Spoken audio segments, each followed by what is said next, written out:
আর কি প্রশ্ন আছে বলেন। আসলে কি ঘটনা ঘটেছিল আপনি এটা আবার বলেন।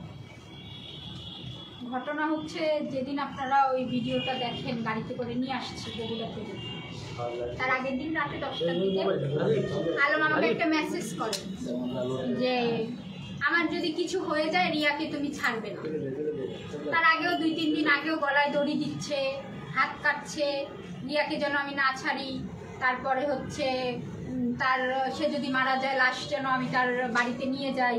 তারপরে হচ্ছে তার বাচ্চাদেরকে আমি দেখি, এগুলো আমাকে ইত্যাদি ইত্যাদি দায়িত্ব দিয়ে যাচ্ছে। তারপর ওই দিন আপনার মানে যেদিন আর কি আপনারা ভিডিওটা দেখেন যে তাকে নিয়ে আমরা আসছি, তার আগের দিন রাতে হচ্ছে সে 10টার দিকে আমাকে একটা মেসেজ করে। তখন আমি মেসেজটা সিন করতে পারি না, আমি একটু ফোনে বিজি ছিলাম। পরে মেসেজ সিন করার পরে আমি ওনাকে ফোন দিচ্ছি, ফোনে আর পাচ্ছি না, সে আর লাইনে না। পরে আমি রিয়াকে ফোন দিয়ে বলি তুমি একটু অফিসে যেয়ে দেখো তো। ও ঘন্টাখানিক পরেই অফিসে যেয়ে আর খোঁজাখুঁজি করে, তার লোকজন পায় না। অনেক সময় পর আমাকে বলে তাহলে তুমি আমি কি করবো, আমি কি আসবো? পরে বলে কি আসো। তখন আমি আমার একটা গার্জিয়ানকে আমি ইনফর্ম করি যে আমি অফিসে যাচ্ছি, যেহেতু তার নামে আমার মামলা করা, কয়েকবার মার্ডারের হুমকি দিয়েছে, সেহেতু আমি তো কাউকে না জানিয়ে তার অফিসে যেতে পারি না। পরে রিয়া বলছে তুমি কি কাউকে জানিয়ে এসছো? আমি বলছি হ্যাঁ অবশ্যই জানিয়ে এসেছি, কারণ আমার যদি কিছু একটা হয়ে যায় আমি কোথায় গিয়েছিলাম এটা জানবে না। পরে আমি আর রিয়া অনেক খোঁজাখুঁজি করেছি, হাতে জিল টিল দিয়ে ওর লোকজন খুঁজে, ওকে পাওয়াই যাচ্ছে না। ফজর আজান পর্যন্ত আমরা খুঁজেছি। পরে ওর অফিসে রিয়া আর আমি ঘুমিয়ে পড়ি। সকালে খবর পাই বগুড়ার আগে কোথায় যেন ওই জায়গাটার নাম, ওখানে এক ফ্রেন্ডের বাড়ি গেছে, রাতে যে অনেক কিছু বলেছে যে আমার কাছে মেয়েরা ভাইরাল হতে আসে, এসে ভাইরাল হওয়ার পর আমার কাছ থেকে চলে যায়, আমি কষ্ট পেয়েছি। রিয়ার কথা অনেক কিছু বলে ঘুমিয়ে পড়েছে। সকালে সে ঘুমের ওষুধ খায় 4টা, এটা তো আমরা পরে জানতে পারি। পরে ওই লোক নাকি 11টার সময় দেখে আর উঠাতে পারে না, পরে হসপিটালে, কারণ সে একটা পাবলিক ফিগার, তার বাড়িতে যদি একটা অঘটন ঘটে যায় সে কি দায়ভার নিবে, সে তাড়াতাড়ি ওখানকার একটা হসপিটালে নেয়। সেখান থেকে তাকে বগুড়ায় হচ্ছে আপনার শহীদ জিয়াউর রহমান মেডিকেলে পাঠানো হয়। এদিক থেকে আমরা রওনা দিয়ে যাই, যে আমরা সঙ্গে সঙ্গে রিলিজ করে সে তো ঘুমাচ্ছে, কিন্তু আমি তো তাকে অনেক ভালোবাসি, তাকে দেখে তো আমি খুব অস্থির হয়ে গেছি। ওখান থেকে আমরা গাড়িতে করে নিয়ে আসার সময় ওনার অ্যাসিস্ট্যান্ট সেলিম যে ওই ভিডিওটা করে যে কোলে আর পা, এটা না আমি জানি না, সত্যি আমি জানি না। এটা তারা হচ্ছে মানে এইটা দেখাচ্ছে যে মিথিলা তার ওয়াইফ, তারা শীঘ্রই একটা কাগজ করবে, বাংলাদেশের মানুষকে জানাচ্ছে আমরা ঠিক আছি। আমার মামলাটা সেলিম বলছে এবার আপনি মামলায় কি করবেন, এটাই তো আমরা দেখাবো। আমি এমনি হেসে অসুস্থ হোক। ওখান থেকে রিয়া ফোন দিল, বেটার লাইফে লোক পাঠালো, বেটার লাইফে ভর্তি করবে। কিছু সময়ের ভেতরেই আলমের হুশ, আধা ঘন্টার ভিতরে হুশ চলে এসেছে। সে বিরিয়ানি খাবে, পরে আমি আবার খাওয়াই দিচ্ছি রিয়ারে, আর ওরা ওই পাশে বসে, আমি এই পাশে খাইয়ে দিয়ে দিচ্ছি। হুট করে বলছে আমরা কক্সবাজার যাবো। তখন আমি বলছি আমি যাবো না। দুই ওয়াইফকে নিয়ে এক জায়গায়, এটা কিন্তু সে মেন্টালি টর্চারে কিন্তু সে সুইসাইড অ্যাটেম্প করেছে। খাক 4টা খাক 5টা খাক, খেয়েছে তো। আমি যখন বলি আমি যাব না, ওরা আমাকে জোরপূর্বক, কোনো কাপড় চোপড় না, আমি কিন্তু নাইট ড্রেস পরা ছিলাম, মানে বাসারে যে পোশাকে ছিলাম, জাস্ট একটা ওড়না নিয়ে ওর অফিসে চলে আসে, সেটা আপনারা দেখেছেন ভিডিওতে। পরে আমি বলছি কোনো ড্রেস নাই, কিছু নাই, ওই পথেই চলে যাব, যে যা হোক আমরা কিনবো।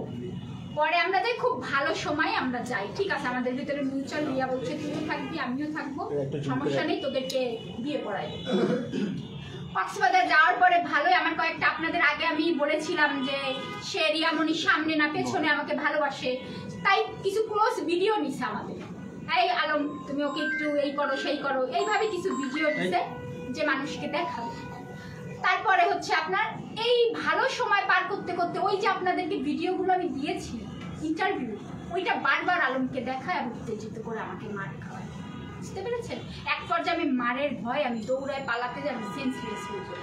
তখন ওর অ্যাসিস্ট্যান্ট সেলিম আমাকে কোলে তুলে ওর রুমে নিয়ে যায়, নিয়ে আমাকে জোরপূর্বক আমার কাছ থেকে স্ট্যাম্পে সই নেয়, আমি যেন মামলাটা তুলে নিই, তা না হলে আর মার্ডার তো করতে পারছে না, কারণ সবাই তো জানে যে আমি ওদের সাথে আছি। অবশ্যই আপনারা সবাই জানেন যদি কোনো মার্ডার টার্ডার করে ফেলে, একটা ক্ষতি করে, তাহলে তো দায়ভার আলমের উপরেই যাবে। এই জন্য একটা স্ট্যাম্পে সই দিয়েছে, আমি তখন আমার ইজ্জত বাঁচানোর জন্য আমি স্ট্যাম্পে সই দিয়েছি। এখন ওখানে তারা কি কি লিখবে না কি করবে আমি আদৌ জানি না। আর আমার উপরে যে টর্চারিং, আমাকে নামিয়ে দিয়ে বলছে আমার একটা এফডিআর আছে, এফডিআর এর নমিনি হচ্ছে আলম, আমার অ্যাকাউন্টের নমিনি ওর 2 মেয়ে, আর এফডিআর এর নমিনি হচ্ছে আলম, হিরো আলম। আমি যখন এফডিআরটা করি তখন আমাকে নিজে হোয়াটসঅ্যাপে ছবি পাঠায় ওর আইডি কার্ডে, সেটার স্ক্রিনশট আছে আমার কাছে, ভিডিও কলে ছিল যে আমার নামই তুমি দিবা। প্রথমে বলে এফডিআরটা ওর নামে। আমি কি আপনারা এখন পর্যন্ত আমাকে দিচ্ছেন, আমি এতগুলো টাকা আপনার নামে এফডিআর করবো, আগে সব ঠিক হোক। পরে ওইটা নমিনি, এটাই হচ্ছে রিয়াল ছিল সেটা আমি বলতে চাচ্ছি না, সব কথাই কি আমি মিডিয়ায় বলবো। পরে হচ্ছে রিয়ামণি এতদিন দেখেন ভাই, আমি যদি আলমের পিছনে 10 টাকা খরচ করি, আপনারা আমি কি আলমের সাথে নেচে ইনকাম করেছি? আলমের পারপাসে কি আমার কোনো টাকা ইনকাম আছে? না। কিন্তু রিয়ামণি আর আলম যে টাকাটা ইনকাম করেছে, রিয়ামণির অ্যাকাউন্টে যে ঢুকেছে, দুইজনেরই কিন্তু পরিশ্রম। এটাই হচ্ছে রিয়ামণির জ্বলন, যে আমি এতটাই ভালোবাসি। আমি যদি আজকে মরে যাই, টাকার মালিককে হিরো আলম, অবশ্যই হিরো আলম। আর ও তো জীবনে কিছুই করে, হিরো আলমকে দিয়ে ও ভাইরাল হয়েছে, আজকে যত টাকা পয়সা ইনকাম করেছে সব কিন্তু ওর অ্যাকাউন্টে, হিরো আলমের অ্যাকাউন্টে কিন্তু জমা হয় না, সব কিন্তু ওর অ্যাকাউন্টে হয়। এটা মানে ও আমাকে ভালোবেসে ব্যবহার করে প্রতিনিয়ত আমাকে দিয়ে ভিডিও করায় আলমের কাছে খারাপ বানিয়েছে।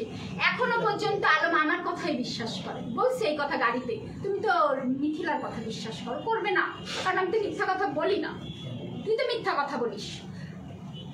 এইভাবে আমাকে নামিয়ে দেয়। আজকে বিকেলে, আমি আজকে সকালে এফডিআরটা ভাঙবো, ভাঙার পরে আলমের অ্যাকাউন্টে ট্রান্সফার করবো, আজকে বিকেলে দিয়ে হবে, ওই কাগজপত্রে দিয়ে হওয়ার পর আমাকে বগুড়ায় পাঠিয়ে দেবে, মাঝে মধ্যে আলমকে পাঠাবে, বুঝতে পেরেছেন? আমি আলমের সব কথাই মেনে নিতাম। আমি বলেছিলাম যে তুমি আমাকে 1000 টাকার একটা পেপার দাও, 1000 টাকা তুমি মিডিয়ায় বলে দাও আমার, কারণ কি ভাই আমি তো তাকে ভালোবাসি, আমার তো লক্ষ লক্ষ, আমি তো তাকে ওই রিয়ামণির মতো 2 দিন অন্তর তো আমি ওই দেনমোহরের মামলা করতে যাব না। আপনারা সবাই ইতিমধ্যে বুঝে গেছেন যে তার প্রতি আমার কতটা ভালোবাসা। আমি যদি সে কোরআন শরীফ না ছুঁইতো তা আমি কাগজও চাইতাম না, আমি ওইভাবেই সারা জীবন থাকতাম, কারণ আমি ইসলামিক শরিয়ত মতে, আমি তো আল্লাহর কাছে তো সেটা তো অবশ্যই, আমরা সবাই মুসলিম, ইসলামিক শরিয়ত মতে কিন্তু আমি তার ওয়াইফ। সেখানে মনে করেন আমার তো ভয় নেই, আমি তো অবৈধ কাজ করছি না, কিন্তু সে কোরআনটা ছোঁয়ার পরে আমার খুব মানে মিথ্যা কথা বলেছে। সে যদি এমনি মিথ্যা কথা বলতো কোরআন না ছুঁয়ে, আমি সত্যি কোনোদিন মিডিয়া, আমি ওইভাবেই সংসার করে যেতাম। আমি তারপরে কোরআন ছোঁয়ার পরে আমি বলছি যে তুমি আমাকে 1000 টাকার একটা কাগজ দাও, দরকার হলে তুমি আমি ডিভোর্স করে দিও, কিন্তু আমার কাগজ দিতে হবে, সেটা সবাইকে জানিয়ে দিতে হবে। আমি কোনো লক্ষ লক্ষ টাকার তো আমি চাইনি যে তুমি আমাকে করো, কারণ আমি তার জন্য লক্ষ লক্ষ টাকা আমি এফডিআর করে রেখেছি। সেখানে সে আমায় কয় টাকা দেবে, সে আমাকে কত টাকা কাবিন দেবে বলে, এইটা আমার তার কাছে দাবি ছিল। কিন্তু রিয়ামণি থেকে হবে এটা তো আমি চাবো না, কারণ আমাদের সম্পর্কের সময় রিয়ামণি আর তার ডিভোর্স আপনাদেরকে আমি কাগজ দিয়েছি। সুমি আপুর সাথে রিয়ামণি আমাকে যে পরকীয়া নারী বলে, পরকীয়া নারী তো ও, কারণ সুমির সাথে এই 3-4 মাস হয়েছে ডিভোর্স হয়েছে। তাহলে তুই প্রেম করেছিস, তার সাথে শারীরিক সম্পর্ক করেছিস, বিয়ে তো অনেক পরে করেছিস, তখন তার বড় ওয়াইফ তো ছিল। এমনকি আমার সাথে যখন তার হুজুর দিয়ে বিয়ে হয়, তখনও সুমি আপুর সাথে ডিভোর্স হয়নি, তার প্রথম ওয়াইফের সাথে। তার প্রথম ওয়াইফ কিছুদিন আগে ডিভোর্স দিয়ে সে আবার বিয়ে করেছে, বুঝতে পেরেছেন? তাহলে পরকীয়া কে করেছে? তারপরে এই যে মে মাসের 26 তারিখে 24 সালে যে ওদের ডিভোর্স হয়েছে, ডিভোর্সের পরে বলে 3 মাসের ভিতরে মীমাংসা, কাগজ দেখা, তারপরে 3 মাসের ভিতরে কি মীমাংসা করেছে সেটা পেপারস দেখা। অনৈতিক কাজ করেছে না তারা? আর রিয়ামণির কাছে তো এগুলো কোনো ব্যাপারই না, বুঝতে পেরেছেন? এগুলো কোনো ব্যাপারই না। আপনাদের প্রশ্ন থাকলে আমাকে প্রশ্ন করতে পারেন। আচ্ছা আপু, আপনার কাছে প্রশ্ন রাখতে চাই, রিয়ামণি আপনার গায়ে হাত তুলেছে কিনা? অবশ্যই তুলেছি। এবং সেটা কি গাড়িতে নাকি হিরো আলমের বাসায় এসে? ওটা হচ্ছে হোটেল রুমে। হোটেল রুমে? গাড়িতে কয়েকবার মারতে যেও মারেনি। মানে এটা কক্সবাজারের? হ্যাঁ হ্যাঁ, তাহলে কক্সবাজার ঘটনাটা একটু বলুন। কক্সবাজারে আপনার ইতিমধ্যে আমি যে কথা বলি ভাই, প্রমাণ পেয়ে যান। কক্সবাজারের ছবি ইতিমধ্যে পেয়েছেন। আর হাজবেন্ড অসুস্থ থাকাকালীন ওয়াইফের যদি টেনশন, সে কখনো ভিডিও করতে পারে না, ছবি তুলতে পারে না, ফটো শুট হয় না। কিন্তু রিয়ামণি তো দিব্য এগুলা করে যাচ্ছে। আমি যে হিরো আলমের বাবার সেবা করেছি 32 দিন, এটা আলম নিজের মুখে স্বীকার করেছে না? তা আমার কয়টা ফটোশুট আছে, কারণ আমি তো তাকে নিয়ে, আমি সকাল থেকে আমি সন্ধ্যার পরে গোসল করতে যাইতাম, বাবার স্যালাইন শেষ হতো, তাকে ফ্রেশ করতাম, গা মুছ, তাকে সবকিছু পরিষ্কার করে তার কাপড়গুলো ধুয়ে তারপরে আমি গোসল করতে যেতাম সন্ধ্যার পরে। 2 দিন আগেও আমরা দেখেছি রিয়ামণির সাথে কিন্তু আপনার একটা বোনের একটা সম্পর্ক গড়েছে। সে ওইটা শুনেন, তার এগুলো অভিনয় ছিল। আমি তো আপনারা ইতিমধ্যে, আমি খুব সহজ সরল একটা মেয়ে, আমি অল্পতে মানুষকে বিশ্বাস করি, ভালোবাসি। ওই জায়গা থেকে সে আলমের জীবন থেকে, আলমের আমার প্রতি আলমের যে ভালোবাসা, আলমের ভালোবাসার থেকে আমার প্রতি তার বিশ্বাস, সম্মানটা বেশি ছিল। হ্যাঁ, রিয়ামণিকে সে ভালোবাসে কিন্তু সম্মান করে না, সেটা তো আপনারা জানেন। সম্মান যদি করতো, আমি কথা বলার আগে আলমই তো তার ফ্যামিলি সম্পর্কে কিছুই কি বাদ রেখেছে? কিছুই বাদ রাখি, সবকিছু খোলসা আলমই করেছে। আচ্ছা আপু, আপনি যেহেতু রিয়ামণির খুব পাশে ছিলেন, আমরা দেখেছি পাশে থেকেই তো আমি জানি।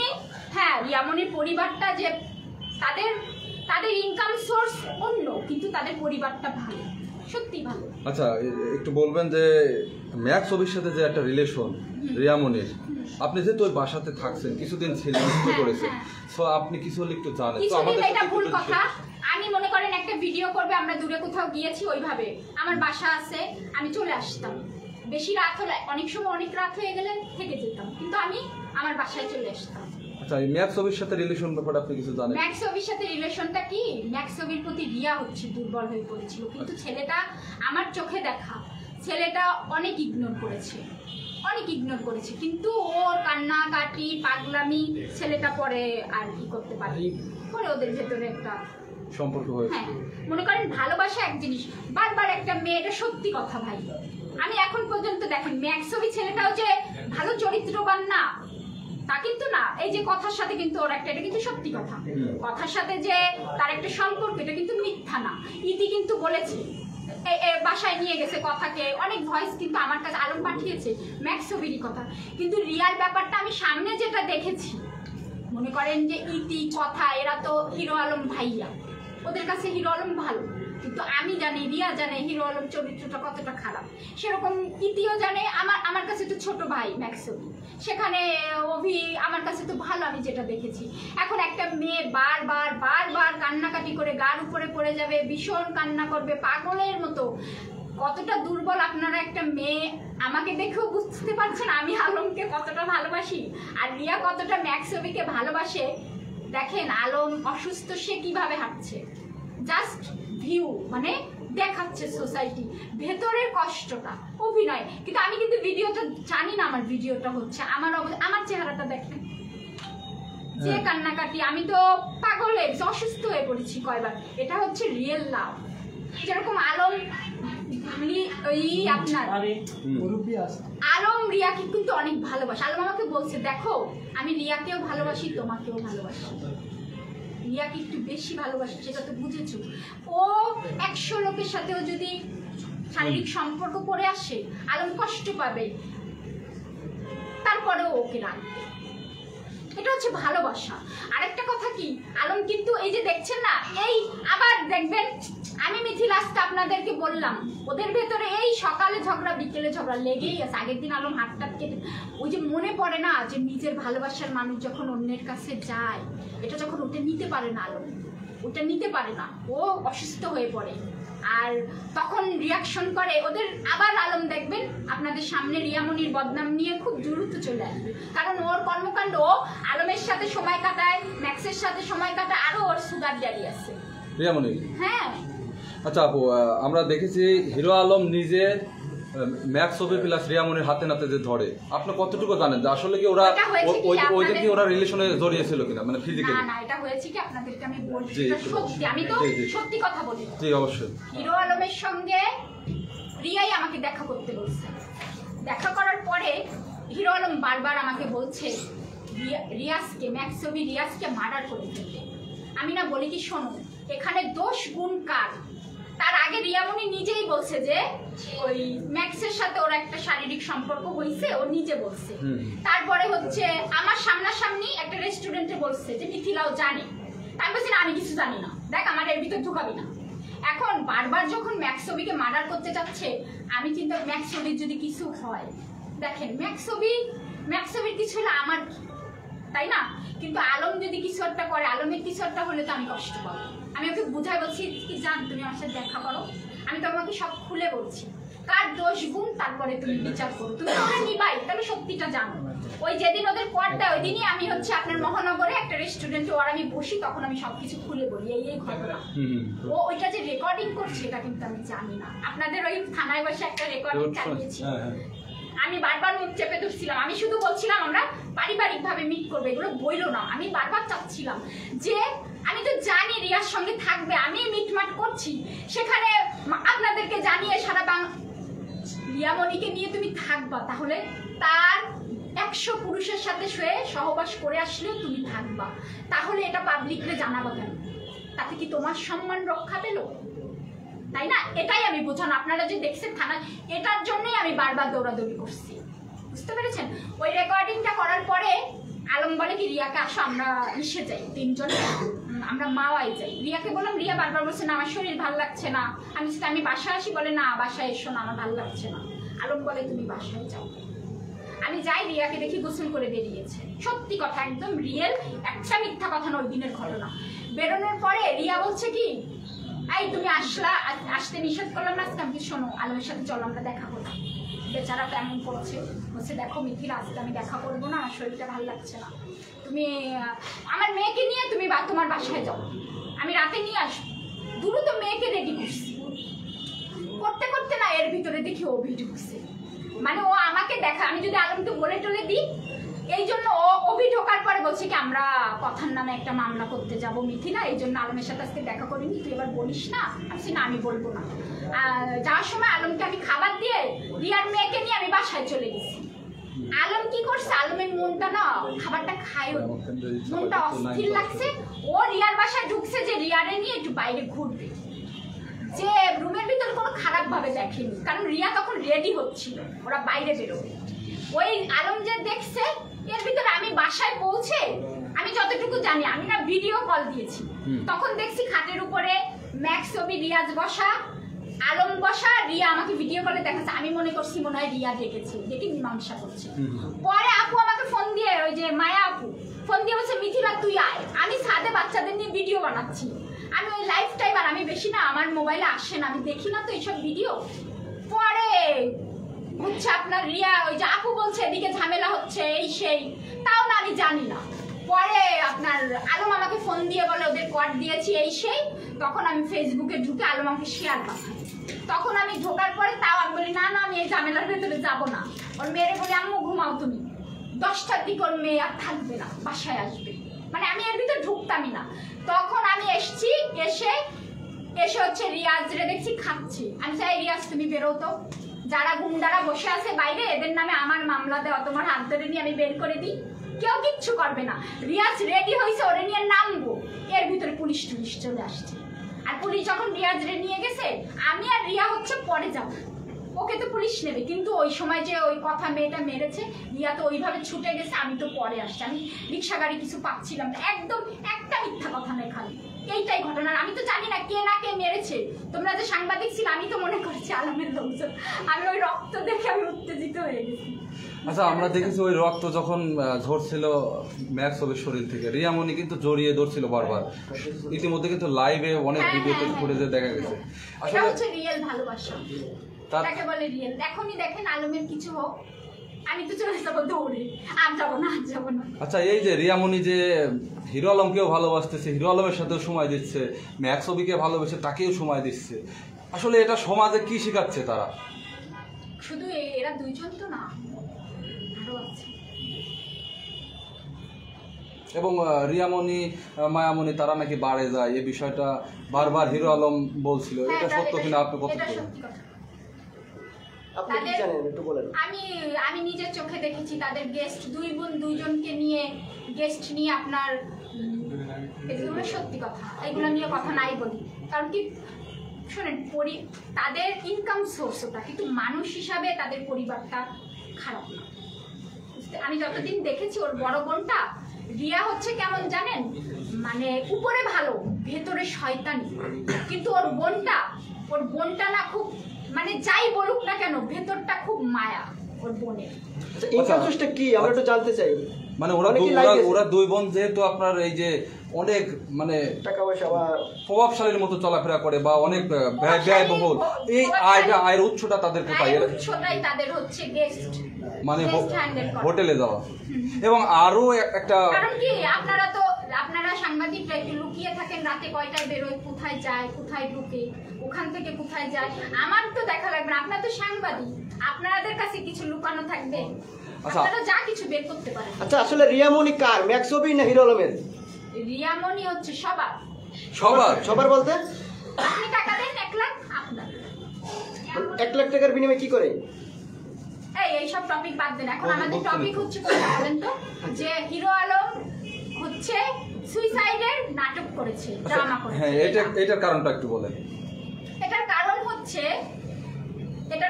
আমার মামলাটা উঠানো, কারণ আমি তার প্রতি খুবই দুর্বল। সে মরতে চাচ্ছে, এগুলো দেখে আমি মামলাটা উঠিয়ে নেব, কিন্তু এটা আমি করবো না। আচ্ছা, ওই দিনকে যে হঠাৎ করে হিরো আলম ওষুধ খেলো, অনেকে বলছে আসলে সুইসাইড করতে, বা এই বিষয়ে ওষুধ খেয়ে মানে ঘুমায়, কি আমাকে হয়েছিল? খাইয়ে দেন। আমি তো ওই যে আছে না আপনার মোনাস, আমার তো অ্যাজমার প্রবলেম আছে, ওই খেলেই তো আমি ঘুমায় পড়ে। আচ্ছা, এর কারণটা কি আসলে? এটা কি ধরনের নাটক? এটা হচ্ছে নাটকটা কি আসলে দেখেন, রিয়ামণি সম্পর্কে সব কিছু খোলসা কে করেছে? হিরো আলম, রাইট? হিরো আলম খোলসা করেছে সব কিছু। কি বাদ আছে ওদের জীবন? ওর বাবা গরু বেচে না, মানে যা আজ পর্যন্ত যা করেছে সব কে করেছে? একটা মানুষ, সেটা হচ্ছে হিরো আলম। এখন সেই হিরো আলম আবার রিয়ামণি এক হবে, পাবলিক তো আগেই ওদেরকে ভুয়া বলতো, এখন কি করবে? ওদের তো গণপিটুনি দেবে, সেটা থেকে বাঁচতে হবে না? এই জন্য একটা ইমোশনাল ড্রামা, তার সাথে মিথিলাটা অ্যাড করে। মিথিলা তো এমনি আলমের জন্য পাগল, আলমের সাথে একটা বিয়ে পড়াই দিই, পরে ডিভোর্স করাই ফেলবো, প্রবলেম কোথায়? কিন্তু ধর্ষণ মামলা থেকে তো জেল খাটাবে। আচ্ছা, ম্যাক্স অভিকে যেদিন মারা হলো, রিয়ামণি কিন্তু অনেকের সামনে কান্নাকাটি করে দিয়েছে। আসলে রিয়ামণি রিয়েল ভাবে ম্যাক্স অভিকে ভালোবাসে, তাহলে হিরো আলম কি হবে? টপিক হচ্ছে হিরো আলমের সুইসাইড ড্রামা। জি আপু, এইটাই একটু বলেন যে আসলে আপনারা যেহেতু দুইজন ছুটে গেছেন ঢাকা থেকে, আপনি এবং রিয়ামণি, সে আমার মামলার আসামি, একটু ভালোবাসি। সে যখন, আমি তো ইমোশনালি ছুটে গেছি, কিন্তু এটা আমার যাওয়াটা উচিত হয়নি। হ্যাঁ, একটু জানতেই চাই আপনারা যাওয়ার পরে ওইখানে কি দৃশ্য দেখেছেন, মানে এটা কি নাটক ছিল কিনা? হ্যাঁ, পুরো নাটক। হ্যাঁ, এটা কি দেখেছেন? উনি তো ঘুমাচ্ছে, আপনি এখন 4টা ওষুধ খেয়ে ঘুমাবেন, আপনাকে নিয়ে গাড়িতে চলে যাচ্ছি, একটু পরে আপনার হুঁশ হয়ে যাচ্ছে, কক্সবাজারে চিল করছেন। মানে আমরা দেখেছি তার গায়ে স্যালাইন পুশ করা হয়েছে, এটা স্যালাইন তো ওই সময় আমি খুলে দিয়েছি, আমি নিজে খুলেছি, বাইরে এসে ওই যে ক্যানোলাটাও আমি খুলে দিয়েছি, আর স্যালাইন ট্যালাইন তো কিছু লাগেনি। এখন 4টা ঘুমের ওষুধ খেলে একটা যখন ঘুম ভাঙে একটা দুর্বলতা থাকে, আবার ঘুম আসে বারবার, এটাই। আপনার তখন কি মনে হয়েছে তাকে দেখে? আমি প্রথমে পাগলের মতো ছিলাম, যখন আস্তে আস্তে আমি কক্সবাজার যাচ্ছি, আস্তে আস্তে আমি বুঝতে পারছি এটা ড্রামা। তারা তো বলছেই, তারা তো নিজের মুখেই বলছে সব। তারপর ওই যে আপনাদের ইন্টারভিউ দিয়েছি, এটা ধামাচাপা দেওয়ার জন্য ওই ঘোষণা দিয়েছে সে হচ্ছে নির্বাচন করবে, আসলে নির্বাচন করবে না। তার মানে এটাও কি সমাজে একটা বিভ্রান্তি ছড়াচ্ছে? বিভ্রান্তি মানে ওনার কাজ হচ্ছে, ওনার বিরুদ্ধে কোনো কথা হলে তখন উনি এমন একটা কাজ করে যে মানুষ ডাইভার্ট হয়ে অন্যদিকে, মানে মেন্টালি ভাবে অন্যদিকে চলে যায়। আচ্ছা, বগুড়া থেকে আপনারা কয়টার দিকে রওনা দিয়েছেন? যে আমি অত টাইম আমার মনে নেই, গিয়েছি ওনাকে রিলিজ করায় নিয়ে চলে এসেছি পথে। ভাই ওই সময় কয়টা কি এগুলো আমার মাথায় ছিল। এই যে কক্সবাজার যাবেন, আপনি কি এই বিষয়ে কিছু জানতেন না? আসলে না, এটা পুরো রাস্তায় ঠিক হয়েছে। আমরা দেখেছি গাড়ির ভিতরে আপনি কান্নাকাটি করেছেন কেন? তখন তো সে ওই অবস্থা, ভালোবাসার মানুষ যদি দেখি সুইসাইড করছে, কান্নাকাটি করবো না? আপনি কি তখন জানতেন না যে এটা কোনো ধরনের না, আমি তখন বুঝতে পারিনি, কিন্তু পরে আমি পথে বুঝেছি আস্তে আস্তে যেটা নাটক। তো তারা নিজেই আমার সামনে বলছে, বারবার রিয়াকে বলছে, দেখো তোমাকে আমি খারাপ বানিয়েছি, আমি কিন্তু আবার ভালো করে দিলাম, বুঝতে পেরেছি? এখন পাবলিক কি কমেন্ট করছে দেখো। আচ্ছা, কক্সবাজার যাওয়ার পরে যখন হিরো আলম সুস্থ হলো, তখন আপনারা কে চিলমুড়ে বেশি ছিলেন? আপনি বেশি খুশি হয়েছেন না হিরো আলম? আর এটা রিয়ামণি ছিল। করবো কিভাবে? ওখানে তো আমার ভিডিও দেখিয়ে আমাকে পিট আসছে। ও রিয়ামণি আবার বলে, মানে আমি খবর পেলাম একজনকে বলেছে, এই মাজায় লাথি, এখানে চর, এগুলো দাগ হয়, ওরকম মারবে আমাকে? সে হচ্ছে আসামি, আমাকে যে সে গায়ে হাত দেয়, আপনারা ওই হসপিটাল বলছি, ওই যে থানা আছে না, হাতিঝিল থানা, পুলিশের সামনে সে আমার জুতা পিটা করেছে। কে করছে জুতা পিটা? হিরো আলম। আচ্ছা, আপনি বলেন হিরো আলম আপনাকে অনেক ভালোবাসে, সেক্ষেত্রে আবার কেন মারধর করে? ওটা হচ্ছে ভালোবাসার মান, অধিকার। আচ্ছা, মানে ওই মারটা আমি মানে সে আমাকে ভালোবাসে বিধায় তো তার অধিকার আছে যে আমি কিছু ভুল করলে এসে মার দিতে পারে। আপনার কাছে আমি ভালোবাসা হিসাবে, আপনার কাছে মনে হয় কি হিরো আলম আপনাকে বেশি ভালোবাসে না রিয়ামণিকে? রিয়ামণিকেই তো মনে হচ্ছে, সবাই তো দেখছে আমাকে সে সম্মান করে, কারণ সে যাই বলুক তার এইখানটায় যে মিথিলা একটা ভালো মেয়ে, এটা আসে। মিথিলাকে দালাল বলেছে হিরো রিয়ামণির, কেন? ওটা বলছিল যে ওর সাথে ঘুরতাম না, আমি তো অনেক কিছু জানতাম, তাই ওকে আমি স্বীকার করতাম না কেন? তখন ও তো রেগে গেলে অনেক কিছু বলে, বুঝতে পেরেছেন? আচ্ছা, সেই কথাটাই তো আমি প্রকাশ করে দিলাম। হিরো আলম তো কিছুদিন ধরে সোশ্যাল মিডিয়া খুব কাজ কম ছিল, হঠাৎ করে এই যে ডিভোর্স দিয়ে মানে মিডিয়া ডেকে ডিভোর্স দেওয়ার ঘটনা থেকে আজ পর্যন্ত যে ঘটনাগুলো হচ্ছে এগুলো না সে হচ্ছে এবার নাকি গুগলে সে থাকবে, মানে তার হচ্ছে মানে তার চিন্তা ভাবনাই হচ্ছে সে মানে সোশ্যাল মিডিয়া এগুলোতে আমি ভালো করে বুঝিও না, সে ফার্স্ট থাকবে গুগলে এবার। মানে মূলত এর আলোচনায় থাকার জন্য এইসব ঘটনা ঘটাইতেছে। হ্যাঁ হ্যাঁ, আর দেখেন আপনাদের কাছে অনুরোধ যে এই পর্যন্ত আপনারা কি কেউ আমার আইডি জানেন? না। আমার পেজ জানেন? নর্মাল যে মেয়েরা পেজ চালায় আইডি চালায়, আমার তেমন নর্মাল একটা পেজ আইডি আছে। আমি কিন্তু কোনো ভিডিও বা শেয়ার দিই না এখন পর্যন্ত। আমি কিন্তু ভিউ ব্যবসায়ী না, এটা কিন্তু আপনারা মাথায় রাখবেন।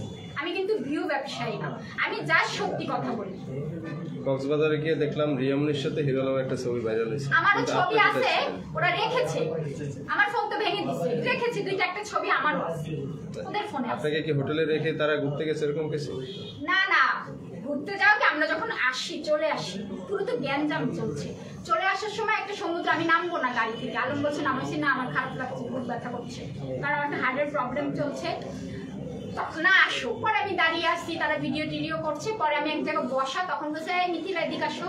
পরে রাখি হিরো আলমের ভাইকে দিয়ে কয়েকটা ছবি তোলাইছে পাশে দাঁড়িয়ে। কক্সবাজার গিয়ে কি দুজন কি একসাথে ছিলেন হিরো আলমের সাথে? মানে আপনি ওই ছবিতে কেন ছিলেন না?